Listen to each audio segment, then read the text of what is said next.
one thing that's always kind of, grabbed me is when people hop out of a drift car from a hot lap riders straight to their mates and, oh my God, like we were this close to the wall and we were that, and like, how cool would it be if you could experience that all together? And so we decided to build the Mad Cab.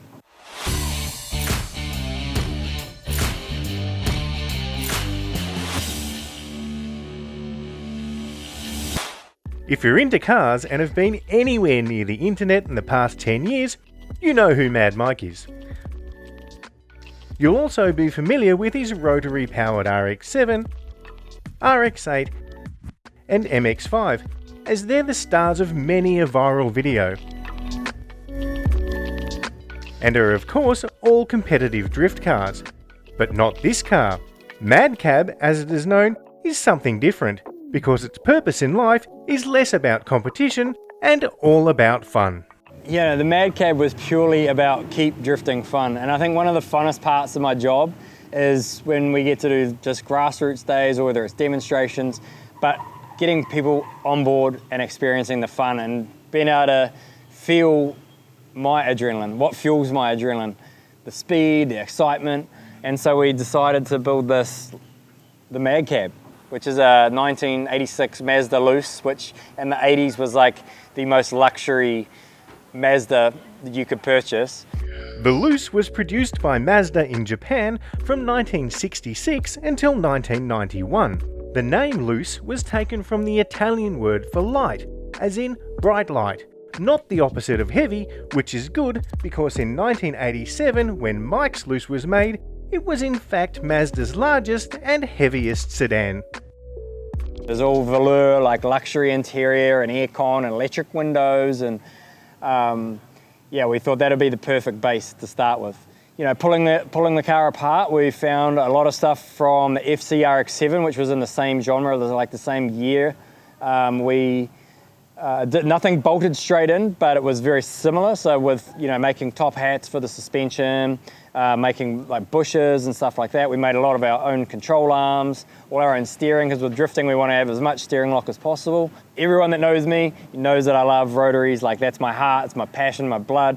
And what cooler engine would there be other than a 13B? So we've done a 13B turbo. It's a JC Cosmo block. The boys at Pulse Performance done big Bridgeport, runs a Garrett GTX 40, all the Turbo Smart goodies, and engine management by Haltech. So we run the Elite 1500 in that car, and traveling the world a lot. It's up to us to make sure that we use reliable, proven products.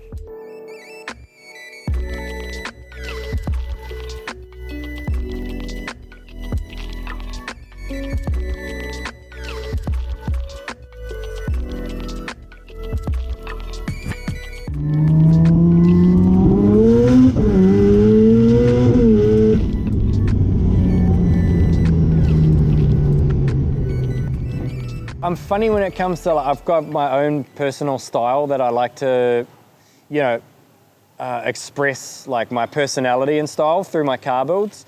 But for sure, I definitely have some huge inspiration on all the cars. I mean, when I was a teenager, I think my biggest inspiration, where most kids, their biggest inspiration is a superhero or Hollywood superstar from a movie or something, and my biggest inspiration was the Mazda 787B. In 1991, after 17 years of effort, Mazda became the first Japanese manufacturer to win the famous 24-hour of Le Mans motor race.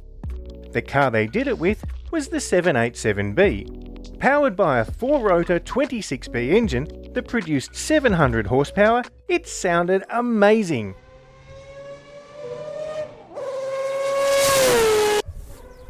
And while it wasn't as fast as some of its competitors, it was reliable. The victory, however, was bittersweet, as due to a regulation change, 1991 was the final year that a rotary-engined car would be eligible to race in the World Sports Car Championship. So the 787B never raced at Le Mans again.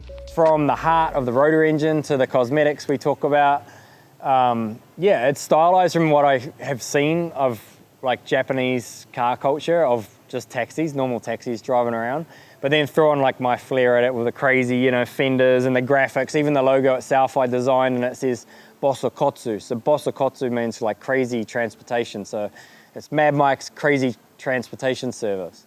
And then, right down to the wheels, even like designing like a classic kind of really unique style wheel, which we work with Rotiform out of California. So though this is like a off-contract project where it's just like purely built for fun and my grassroots days we do out here at Hampton, it's been amazing to have all the partners that support our full professional race program and jump on board, you know, a project like this where it is purely about fun.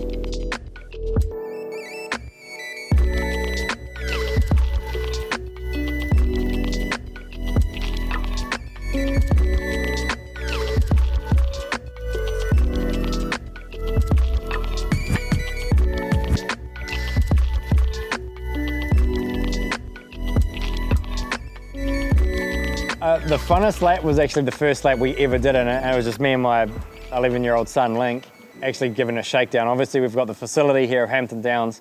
My race shop is at Hampton Downs, and our house is on the other side of Hampton Downs. So that was definitely really cool just to see Link smile, and I think we couldn't wait to get some passengers in it. The second people to jump in was actually Fang Adan and Gaz Wider, who were, well, still are, but when I first discovered drifting, they were my inspiration, man. Like, I think, you know, usually before I take off, always, you know, go through the controls, hand signals, like, you know, thumbs up, we're good, yep, like, thumbs down if we're like pulling, let's go to the pit. But we've definitely had people throw up and run, and I actually had a guy literally run and throw off his shoes. He was, I don't know where that came from, but he was running, threw off his shoes and disappeared.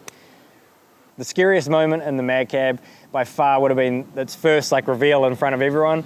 And in the first test session, I actually threw it down. I had Darren Kelly, a whole bunch of other like, you know, local pros in the car, and it debeated the tires. As we chucked it into the first turn, it was like, we probably would have been doing, I mean, not crazy fast, but still would have been like 150 kilometers an hour. Threw it sideways, and because the tires were so stretched, it just debeated off the rim and sent us sailing off into the sand trap. So it was a pretty comical moment, but yeah, I mean, that's, like I say, this car's purely built for fun.